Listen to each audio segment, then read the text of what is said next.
Now, this insight and loneliness is something we have all encountered, experienced, and felt in our lives in different ways. Last week I heard the word loneliness frequently in conversations. I was speaking to, they keep mentioning the word loneliness, and I thought to myself, this is a sign. We need to address this subject. And so that's why I picked it for today's insight. And I think that the insight I'd like to share today may give people who are in that space something more to think about in terms of solutions. So let's see what the published literature says about loneliness.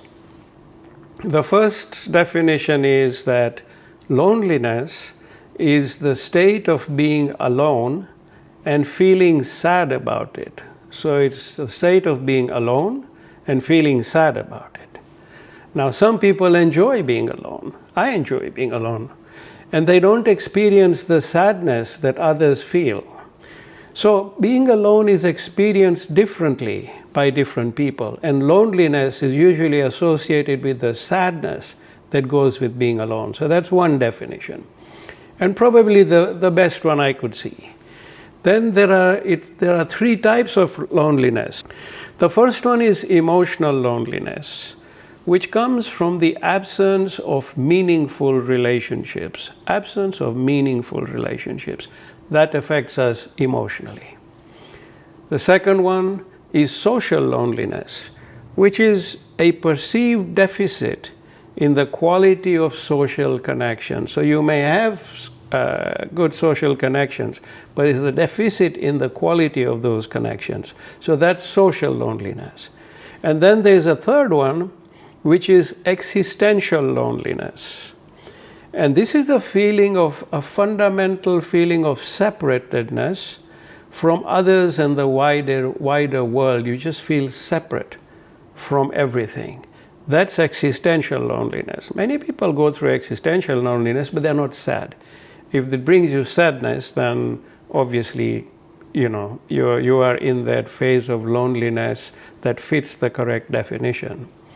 Now, there's a lot of information out there on loneliness, which explains the importance of social contact between people, the psychology, the sociology, the mental health science behind the experience and impact of loneliness. So I encourage you to read up on that because it's a very important subject and there's much we can do to help people who are lonely. So my dear friends, everyone in this world needs companionship. And this is how we as human beings are simply wired. And when we don't have companionship, we feel incomplete and sad. Amongst many other emotions, we feel lonely. Why is this so, I ask myself? For nothing is created without a purpose. So why is this so? Why loneliness? Why does it exist? And we will look at one hopefully interesting perspective in a few moments today. So loneliness is one of the prime causes, as you're aware, of mental health challenges. And therefore we must all be very mindful and empathetic towards people who are lonely and suffering its painful effects. They will not always show us that they are lonely. We will barely know. So if we are mindful, we will see those signs. And we must do all we can to make them feel better. And there's a lot each one of us can do. So let's be aware, mindful, and ready to help. That should be our state of mind. So today I want to take a slightly different approach towards understanding loneliness. I would like us to look at loneliness from the perspective of the soul or higher self. Because loneliness, in my opinion, is a highly variable experience. Sometimes people feel lonely when they are on their own. Sometimes they feel lonely when they are amongst lots of people. So loneliness is more than just an experience associated with the presence or absence of other human beings or creatures. So it's more than the absence of human beings and creatures. There's another side to it. I believe loneliness goes deeper than just material presence. It has a spiritual aspect to it as well, in my opinion. And what is this dimension? So I've invited our friendly angels, Cyrus and Luminous, who we haven't talked to in a little while. I've invited them today to share their understanding of loneliness from the viewpoint of the soul. And Cyrus and Luminous, as you know, often offer us unconventional perspectives that help us see broader dimensions of subjects. So Cyrus says, loneliness and companionship are basically facets of lessons on detachment. And these are lessons that souls come to experience and learn from in this world. So he says they are facets and lessons on detachment. And he says attachment and detachment are fundamental lessons that souls seek to experience for their growth in knowledge and light. And he said, Luminous and I will share with you today a conversation with Maya, a beautiful soul that manifested in the material world in 1953 to learn true detachment. And loneliness was one of the experiences that she chose as her learning tool. Now, during her 70-year life in the material world, Maya managed to successfully achieve true detachment. And we thought her experiences would prove useful today. Maya left the material world very recently, and Luminous and I had the chance, the opportunity to discuss her experiences with her. And Cyrus continued, let us start from time zero and then go through her experiences. Let us start from time zero, which is the moment of conception. Maya, the soul, is waiting to be conceived so that she can take birth in the material world. She's waiting. And she knows that it is going to be an extremely short but impactful journey. Now we refer to Maya as she because that will be her gender in the material world. Souls are genderless, but this will be her gender in this material world. And at this point, time zero, Maya, the soul, is all alone. Like she has always been, she has no companions. She journeys everywhere alone, throughout the 7 worlds. And Luminous added, each soul leaves only one set of footprints along its journey, which then fade away with the tides of time. I love this saying.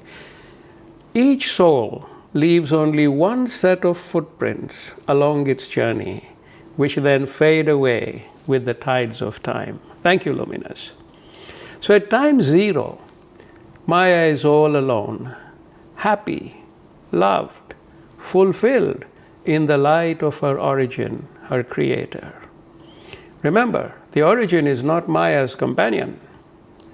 The origin is her source. And every soul remains ever connected to its source, always.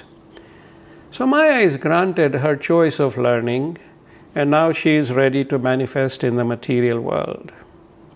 At this point, she has no clue of what being lonely is all about, because as a soul, she has always been filled and fulfilled, alone, independent, and free. That's who she is at her core, her soul. Next thing, Maya is conceived. And she is conceived in the presence of 2 other souls who will become her parents in the material world, her mother and her father. And the origin is present during the conception, since Maya, her mother, and her father all emanate from the origin, their source. So you must take note, Cyrus says, that the origin is indeed present at the time of conception. It's a very sacred event. And all the 3 souls partaking in that conception are there. It is the soul of the child, the soul of the mother, the soul of the father. All this happens in the presence of the origin. So it's a sacred event, conception. So Maya now relates her journey to us. She says, As I underwent 9 months of gestation in the womb of my mother, it was one of the most difficult experiences for me. From being completely free and soaring in the light like a golden eagle, to being completely restricted and unable to do anything, unable to even move. These 9 months, I will say, were the most difficult part of my entire journey to the material world. Everything that followed was hard, but not comparable to these 9 months. So Cyrus steps in and says, so all of us, all of you who have taken birth in this world, know that you have been through the toughest challenge of those 9 months. And therefore, congratulations on being here. You made it through that tough challenge. Nothing that happens in life is going to match what you've been through. So you're all very strong. You're very prepared. Then Maya says, however, while in complete confinement in my mother's womb, I experienced hope in a deep and profound way. Hope that I would soon be free from this complete engagement. And amidst this hope, I developed a deep bond with my parents, who became my very first companions in this journey. And they were so grateful and excited to have me that made me feel very, very welcome. And this helped considerably in my period of confinement. And this was my very first experience of what a contrast was. The pain of confinement versus hope and the bond of love that emerged from it. Two complete opposites. The origin had said to me that I was going to manifest in a world of contrasts, and that these contrasts would bring me the learning that I sought. So Luminous asked Maya, what are these contrasts? Can you give us an example? So Maya replied, the material world is non-uniform. Everything is a contrast, like good and bad, darkness and light, high and low, rich and poor, life and death. So everything is a contrast, and I chose to manifest amidst these contrasts so that I could experience them and learn from the lessons they offered.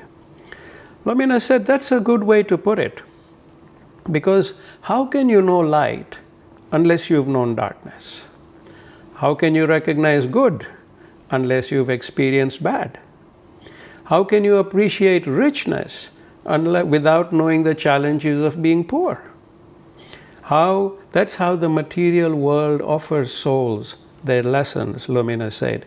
Through real experiences of each contrast, they get to live on both sides of it, both sides of the contrast. Many ask the question, why do bad things happen to good people? Of course they do, because everyone is here to learn from contrasts. Good things happen to good and bad people. Bad things happen to good and bad people. They are all essential contrasts for learning. Sorry about the interruption, Maya, Lumina said. Please continue. I didn't mean to get into this part of my subject. Maya continues. Maya says, after birth, I was deeply loved and cared for by my 2 new companions, Mom and Dad, who I also grew to love very deeply. I became dependent on them for everything. I began to rely on them for everything, my nourishment, care, safety, and everything as my little world unfolded. This was my first major dependency after birth, my first major attachment with my parents. Prior to this point, before conception, I had no companions. I was alone, free from all attachments. Then as I grew up, my new siblings came along. Friends and relatives came along. Now I had more companions. I continued to build new relationships and companionships. I depended on some more than I did others. So she said, suffice to say, my attachments kept constantly growing. And somehow, I was happy with that. Then one day, Maya said, I had a falling out with my best friend, and she walked out of my life forever. I was totally devastated. I could not continue living without her. This was my first encounter with the demise of an attachment. It was a forced demise. It felt horrible. It was my first realization also of how temporary my relationships in this world were. Nothing was permanent. Everything was so transient. It was shown to me repeatedly and so clearly by life. My parents passed away and left me alone in this world. My friends came and went out of my life. My husband and I divorced. My children grew up and left home. Nothing was permanent. Everyone in my life was simply a shadow. There with me, but not real, not permanent, simply a shadow. A nice shadow, but simply a shadow. Maybe that's why shadows exist, to remind us of this fact, Maya said. I found myself questioning, why did I allow myself to get so attached to people and things that I knew all along would be 100% transient? This whole material world was temporary and transient, like a train station where people embarked and disembarked. And I knew this all along, especially as I grew older.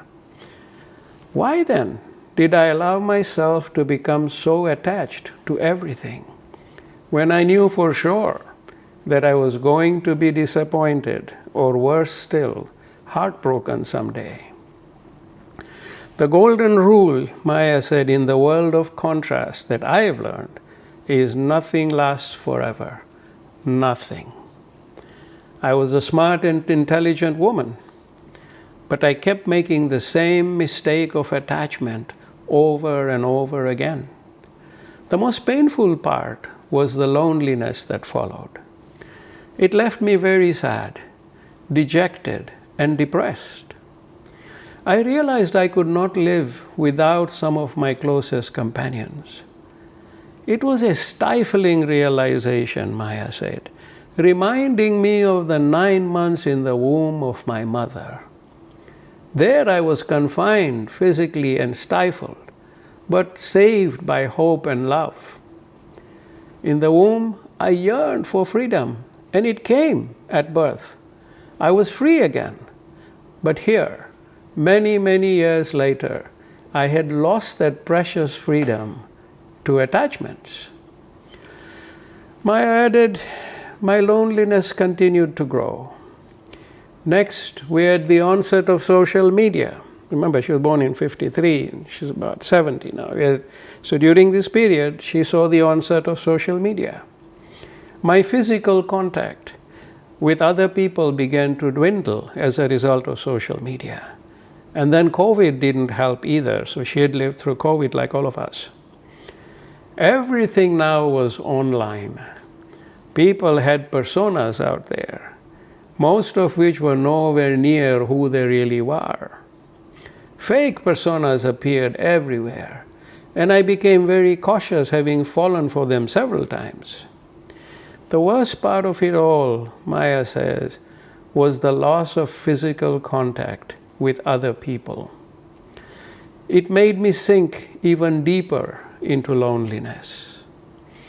By this point in my life, I had very few moments of happiness left. I lived under a cloud of sadness whose roots lay in my attachments. This is all she has learned in her journey, she's telling us. What was remarkable, Maya says, was that in my deepest moments of despair, I felt a second type of loneliness, but it was a very different feeling. It was a yearning from deep within my being, not for other people, but for something far greater than the physical being that I was. It was a calling from my soul. And Cyrus added, Maya, you are an old and advanced soul, and it was your higher nature reaching out to you and saying, you are not alone. You are the light of the origin. You are beyond loneliness. Yes, Maya replied, you have just verbalized what I felt at the time. Cyrus continued, many souls suffering loneliness are actually very advanced souls who have chosen to master detachment by overcoming the contrast of attachment. So they are advanced souls, many of them. And during their journey, their higher nature does always speak to them. And at some point in their lives, they do listen. And then everything begins to change. Because that higher realization has now pierced the veil of darkness, allowing their light to shine again from within. Remember the hope in the womb? This becomes the hope in life because the light is shining again. After receiving this calling, and Maya agreed with him, she says, you are so right. This is exactly what happened to me. She says, after receiving this calling from my higher nature, a very special teacher came into my life. He became my maestro. Maestro means teacher. But a teacher is often referred to as someone who is of a deeper spiritual understanding. She said, I had been with a friend one evening to listen to his lecture at our community center. And when I saw him, I recognized a light around him that I had seen before, a very, very long time back. It was a very familiar light, and it made me pause for a moment. It felt like an awakening, Maya said. The maestro then spoke about detachment in his lecture, and every word of his pierced my material shell and spoke directly to my soul. He said, each one of us comes into this world alone and leaves alone. I knew that, but now somehow I was understanding that. We came with nothing and we leave with nothing. I also knew that, but now it was going deeper in me. So he says, we came with nothing, we leave with nothing. We are here to learn from contrasts this world of illusions puts before us. He said, wise sages and spiritual teachers have said all throughout history, and they have said, you come into this world as a simple traveler with absolutely nothing. Then you meet family and friends, you met family and friends who joined you at your dinner table, laughed with you, cried with you, taught you and learned from you, made you happy and also made you sad. But in the midst of all this, remember that you are just a traveler. When it is time to leave this world, they will all bid you farewell in the sweetest possible way, sending you off like a bride to travel alone to her new home. After bidding you farewell, they will all walk away from you, because that's how it must be. None of them will come with you, not even the ones you loved the most. They will lovingly bid you farewell and keep your memories with them, as you will keep theirs with you. Nothing more, nothing less. The maestro said, remember, you are just a traveler, here for a very short stay. You are simply a guest, and nothing belongs to you. He said, ask yourself, why did all these beings come into my life? Why did they come into your life? Not so that you could get attached to them, and worse still, stifle them. They too are guests here for a short stay. Like you, none of them is permanent. They came to bring you experiences and share their journeys with you, so you may all grow together. Instead, You clung to them as they did you, to no avail for any of you. The words of the Maestro, Maya said, resonated within my being. Now I remembered the light that surrounded him. Now I remembered, she said. It was the same light I basked in before I was conceived. He was me and I was him. And she said, then I slid into a peaceful trance where there was just him and me alone. None of the audiences were there anymore. We were in a special private place, just the two of us. This was in my trance. Then he spoke to me, and me alone. He said, Maya, come with me to where you were before you manifested in this world. So trustingly, I drifted with him away from this material world back to time zero. I was in the light of my origin once again, where I was happy, loved, and fulfilled. Here we are, he said. Do you see any companions? No, I replied. I'm all alone. I am free and attached to nothing. Yes, he responded. Yes, you are alone and free and detached. This is who you are, alone, free and detached. And that is how I have always been, I exclaimed when I realized. And that is how I will always be.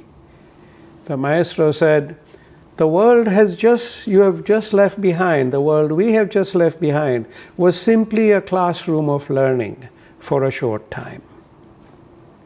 A place to experience, enjoy, be happy, and learn. A world with so many gifts to savor. All these gifts are yours to enjoy, Maya, if you are present in every moment to relish them. You went into the world of contrasts to learn detachment, and hence you found yourself bound to attachments. You felt its pains. You experienced the deep loneliness that followed. You stopped being your true self and became bound, encaged, and sad. And yet here you are now, your true self again, eternal, free, loved, and detached, a being of pure light. The material world has taught you what you do and do not want to be. So with tears flowing down my eyes, my cheeks, I asked him, why did you not come to me sooner and remind me of my true self? The self that I am in this very moment, free, loved, and pure light. Why didn't you come sooner? And the Maestro smiled and said, you chose the world of contrasts as your classroom. And so you had to experience attachment and loneliness to recognize the true value of freedom and detachment that is eternally yours. After this experience, you will always be grateful for what you always had. You had assumed it to be yours and taken it for granted, your freedom and detachment. Now you'll be grateful because you have seen the difference. You've now seen darkness, so you now know your light at a much deeper level. You have grown leaps and bounds as a soul in that short classroom stint, Maya. Now we can go back to the material world. So you can live the rest of your short time there as you, and not the unhappy person you had become amidst those illusions. You can guide others now, as I have guided you, the Maestro said. So enjoy the rest of your journey and remain connected to the light that you are, always. Very important. So Maya said, how am I to remain anchored in my light, in that challenging classroom? She asked the Maestro. He replied, my dear Maya, always remain detached in a healthy way. Practice healthy detachment. And how exactly am I to do that? I asked him. He replied, look at us, where we are, in this moment. We are together in a very special space, just you and me. You are alone, and so am I. But we are also together. Do you feel attached to me, Maya? No, I don't, I replied. He smiled and replied, good, and I don't feel attached to you either. But I do deeply appreciate this moment of us being together. That is healthy detachment. Alone and together at the same time. In inverted commas. Alone and together at the same time. That is healthy detachment. What is healthy detachment, Maya? The maestro asked, just to make sure she got it. Alone and together at the same time, Maya replied. Perfect, he said. Alone and together should be your mantra from here on. When you return to the classroom, here are some gems to remember, the maestro tells Maya. 1. Be present in every moment, where you can savor the gift of being with your friends, loved ones, and companions. Be present with them every moment. Love them all fully, but do not get attached to them.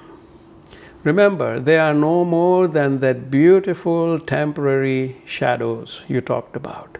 So remain detached, always. Be and let them be. Just as your clock lets you leave from every moment, let them go too. Let them be free too, so that you can all enjoy your journeys in the world, alone always, but happy together, during gifted moments that will come and go. That is how you can live with healthy detachment, Maya. And most importantly, Maya, take time every day to remember and be in touch with your true self as you are right now in the light. You can do this through meditation, through prayers, and keeping your state of being firmly anchored in the light that you are. And finally, Maya, I congratulate you on accomplishing the learning you came to this material world to gain. Now share this learning with everyone that comes your way, and be their loving maestro, simply reminding them of their true self, reminding them about being alone and together at the same time. The next thing I knew, Maya said, the lecture was over, and everyone was up on their feet in applause. As the maestro left the hall, he smiled and made direct eye contact with me to remind me of the truth and beauty of our brief moments together in that special place where we were alone and together. Alone and together was my best experience of detachment in those few loving moments, something I never forgot after that for the rest of my life. Maya continued, since that day, my life changed completely, because my eyes had been opened to my true and real nature. I was never lonely again. I had reconnected with my true self. I had reconnected with the light of my source, my origin. I had regained the realization that I am the origin, and the origin is me.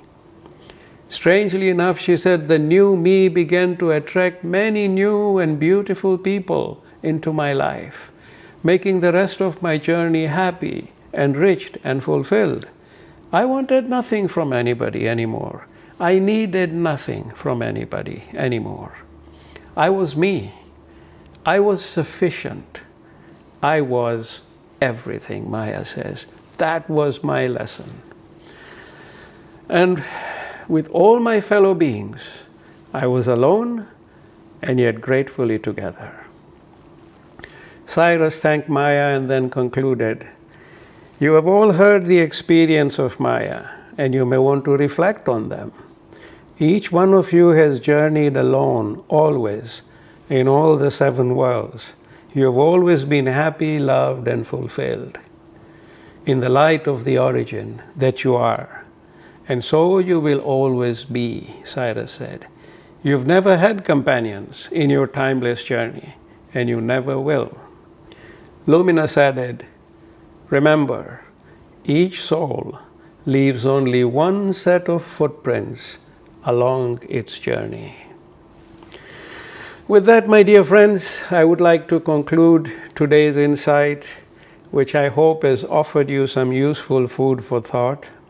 And I pray that you may always be anchored in the light, anchored in oneness, be happy and fulfilled, and stay blessed always, alone and together.